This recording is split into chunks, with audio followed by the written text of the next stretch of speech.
Un phénomène inquiétant affecte la vie de nombreux croyants. Il s'agit d'entités démoniaques déguisées qui s'infiltrent dans nos vies dans un seul but, nous détourner du chemin de Dieu. Je suis Charles. Ma propre quête de sens et d'objectif a commencé lorsque je me suis senti perdu, aspirant à une connexion plus profonde avec la vie. Au cours de ce voyage, j'ai appris que le partage d'expériences et l'apprentissage à partir de celles des autres sont d'une grande valeur. Aujourd'hui, je vous invite à vous joindre à cette aventure spirituelle. Que vous soyez novice en matière de spiritualité ou que vous la connaissiez déjà, cet espace est propice à la croissance, à l'apprentissage et à la transformation. Si une voix intérieure vous dit qu'il y a plus dans la vie que le train-train quotidien, rejoignez-moi et abonnez-vous à notre chaîne. En tant qu'autorité spirituelle ayant parcouru ce chemin ardu, je peux vous dire que ces esprits moniteurs sont de véritables agents des ténèbres, envoyés par Satan pour nous détourner du dessein divin. Ils ne se manifestent pas ouvertement, mais agissent de manière perfide et subtile, s'infiltrant dans nos vies avec la ruse d'un serpent. Imaginez par exemple un être cher qui a toujours été un havre de paix pour vous. Soudain, cette même personne commence à se moquer de votre foi, à rabaisser vos convictions, et même à vous éloigner de ceux qui devraient être vos frères et sœurs en Christ. N'est-ce pas étrange? Eh bien, vous devez savoir que très souvent, cette personne qui vous est si proche est utilisée comme un véhicule pour des plans démoniaques. Ou encore, pensez à cet ami de longue date qui vous suit toujours, mais qui n'interagit jamais vraiment. Il se contente d'observer et d'analyser vos moindres faits et gestes, comme s'il était à l'affût de quelque chose. Mes frères et sœurs, c'est aussi ce qui caractérise ces esprits moniteurs.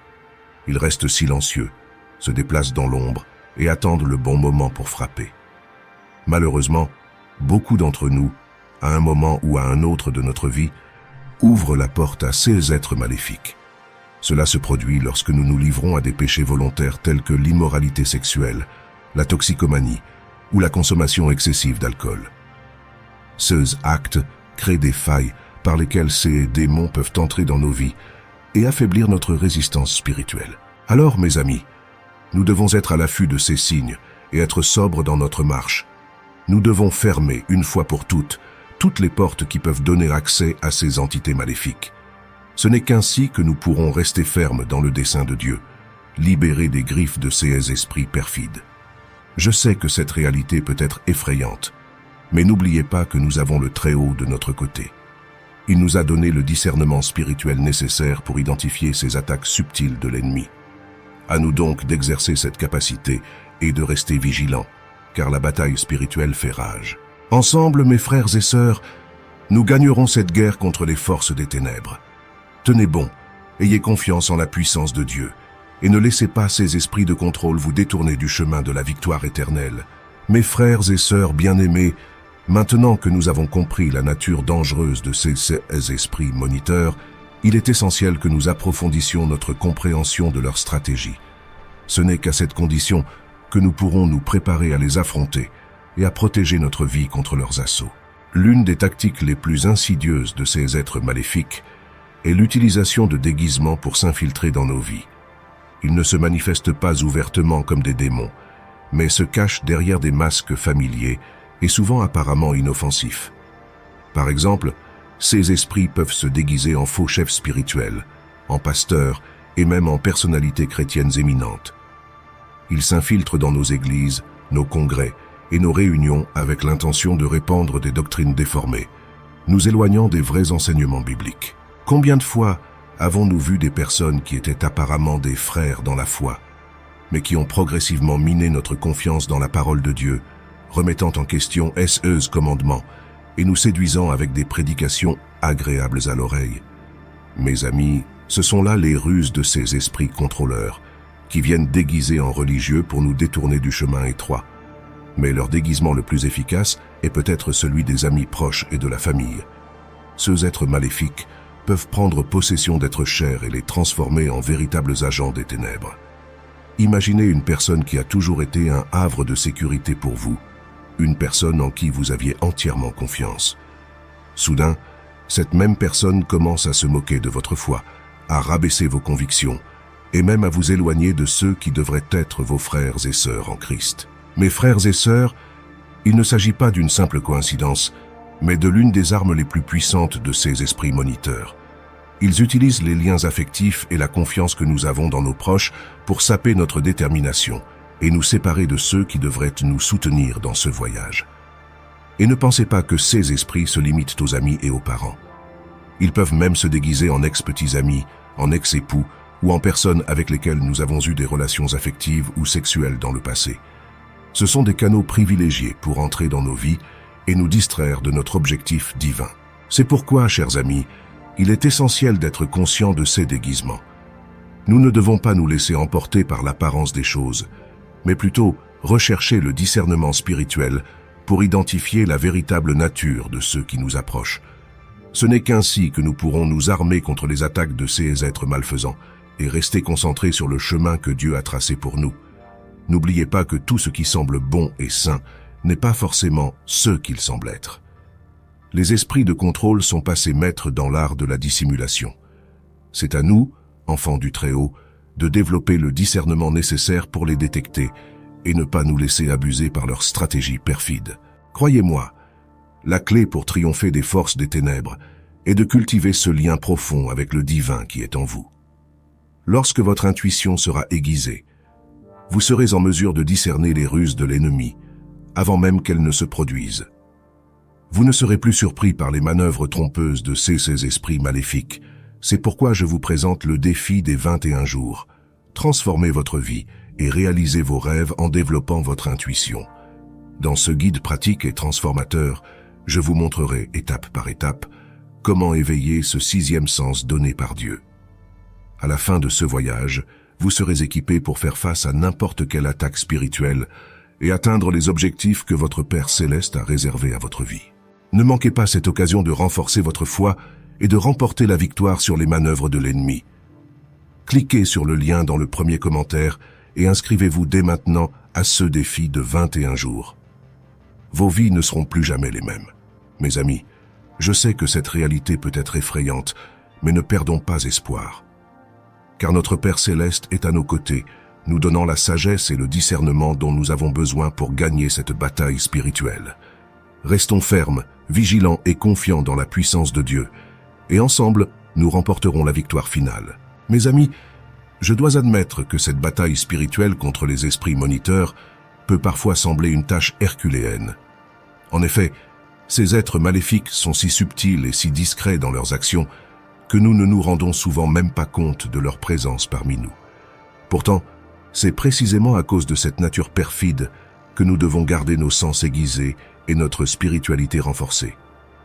Pouvez-vous imaginer vivre au quotidien avec quelqu'un qui, en apparence, est un frère ou une sœur en Christ, mais qui, au fond, est au service des forces des ténèbres? Eh bien, c'est l'une des stratégies les plus perverses de ces esprits moniteurs. Ils s'infiltrent parmi les enfants de Dieu, camouflés en pleine lumière. Je vais vous donner un exemple concret qui m'a profondément choqué lorsque j'ai compris ce qui se passait. J'avais un jour un ami de longue date qui suivait toujours mes activités sur les médias sociaux. Il voyait toutes mes publications, mais n'interagissait jamais, ne laissait jamais un seul commentaire. Cela m'intriguait car nous étions très proches. Jusqu'au jour où, lorsque j'ai commencé à partager des contenus plus axés sur ma foi, ce même ami a commencé à réagir d'une manière totalement différente. Il a commencé à se moquer ouvertement de mes croyances, à rabaisser mon attachement à la parole de Dieu et même à essayer de m'éloigner de ceux que je considérais comme mes frères et sœurs spirituels. J'étais complètement perplexe, car la personne que je pensais si bien connaître était en fait utilisée comme véhicule pour des plans démoniaques. Ce n'était pas mon ami, mais un agent des esprits de contrôle, dont le but était de saper ma foi et mon engagement pour le royaume. Malheureusement, il ne s'agit pas d'une situation isolée. Je suis sûr que beaucoup d'entre vous ont vécu des expériences similaires, où des personnes proches de vous se sont soudainement retournées contre votre spiritualité d'une manière inexplicable. Et c'est justement là que réside la ruse de ces mauvais esprits. Ils se camouflent parmi les personnes les plus proches, attendant le moment opportun pour frapper. Mais mes amis, ne vous laissez pas abuser par ces ruses. Je vous exhorte à garder vos yeux grands ouverts et votre discernement spirituel aiguisé. Apprenez à identifier ces signes subtils, ces changements soudains de comportement qui peuvent être des indications de la présence de ces esprits moniteurs. Et surtout, n'ayez pas peur de les confronter et de les exposer à la lumière de Dieu. Rappelez-vous que le Seigneur nous a donné le pouvoir de discerner les esprits. Il nous a donné la capacité de voir au-delà des apparences et d'identifier les plans de l'ennemi. N'hésitez donc pas à invoquer le nom de Jésus et à vous protéger avec l'armure de Dieu. Car c'est ensemble que nous gagnerons cette bataille spirituelle, en déjouant les ruses de ceux qui cherchent à nous éloigner de notre communion sacrée avec le Très-Haut. Thème four, démasquer les pièges des églises corrompues. Mes amis, c'est avec le cœur lourd que je dois aborder un autre point crucial de cette bataille spirituelle, l'infiltration de ces esprits de contrôle dans les églises et les dirigeants chrétiens eux-mêmes. Malheureusement, beaucoup de ceux qui devraient guider le troupeau de Dieu avec sagesse et droiture finissent par être utilisés comme des instruments de l'ennemi. Vous vous demandez peut-être, mais comment est-ce possible? Les églises ne sont-elles pas censées être un refuge contre les forces des ténèbres? Mes frères et sœurs, c'est exactement la tactique astucieuse de ces esprits maléfiques. Ils se déguisent sous l'habit de la religiosité et s'infiltrent même chez ceux qui se disent serviteurs de Dieu. Imaginez par exemple ce pasteur charismatique qui attire les foules à chaque culte. Il parle avec éloquence, il touche les gens, mais son message est-il enraciné dans la vérité biblique? Ou bien se contente-t-il de dresser les oreilles de ses fidèles, sans jamais les confronter à la nécessité de se détourner du péché et de se soumettre pleinement au commandement du Seigneur? Il y a aussi ces leaders qui se présentent comme de véritables prophètes, prétendant avoir reçu des révélations directes d'en haut.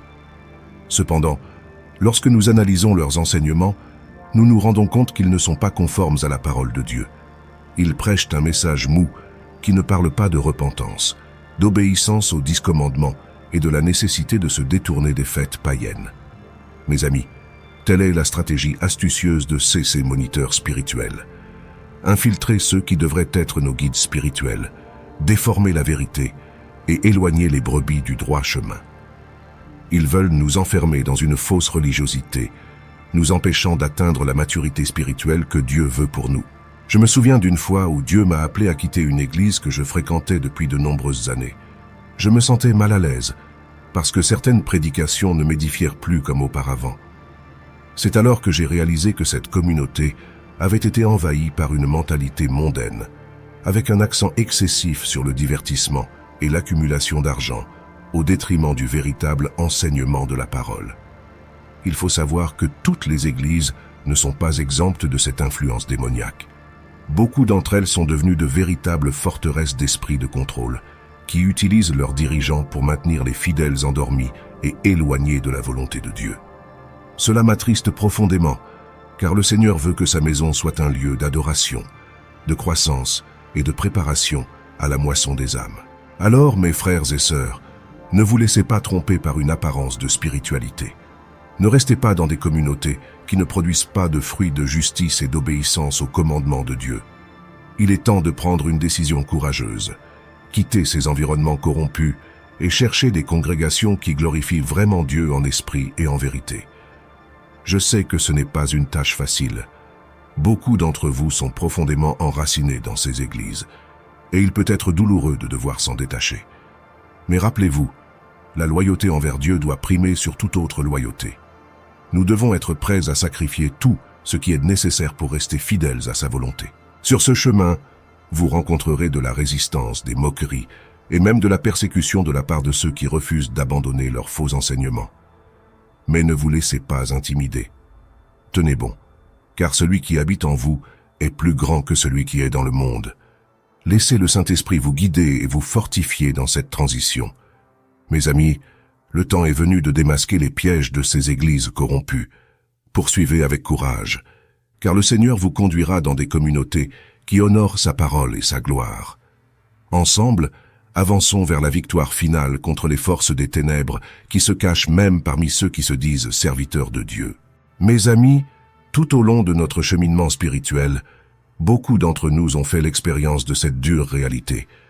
Lorsque Dieu nous appelle à une mission spéciale, Satan réveille immédiatement ses armées démoniaques pour tenter de nous détourner du dessein divin. Imaginez, par exemple, le moment où Dieu a touché votre cœur pour la première fois, éveillant en vous une soif de sa parole et un désir de servir son royaume. À cet instant, un flot d'attaques spirituelles a pu vous assaillir de toutes parts. Peut-être vos amis les plus proches ont-ils commencé à se moquer de vos croyances, mettant en doute votre santé mentale. Ou bien votre propre famille a pris ses distances, incapable de comprendre votre transformation. Même à l'église, vous avez peut-être été la cible de regards suspicieux et de commentaires désagréables de la part de chefs religieux qui, malheureusement, sont au service des ténèbres. Mes frères et sœurs, ce n'est pas une coïncidence. Lorsque Satan se rend compte que vous êtes appelés par Dieu pour une mission spéciale, il mobilise toute son armée démoniaque pour essayer de vous empêcher d'avancer. Il sait que si vous tenez fermement dans votre foi et que vous accomplissez le dessein de Dieu, son royaume subira de grandes pertes. C'est pourquoi il est essentiel d'être conscient de cette réalité spirituelle. Nous devons réaliser que lorsque Dieu nous appelle, nous ne luttons pas seulement contre des êtres humains, mais contre des principautés et des puissances des ténèbres.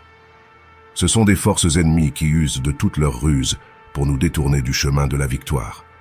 Mais mes amis, nous ne devons pas nous laisser intimider par ce combat spirituel. Car si Dieu est avec nous, qui peut être contre nous? Il nous suffit de rester vigilants, d'exercer notre discernement spirituel et de nous fortifier dans la parole. Ainsi, nous pourrons reconnaître les attaques de l'ennemi et y résister fermement. Rappelez-vous, la même puissance qui nous appelle est la même puissance qui nous permet de vaincre.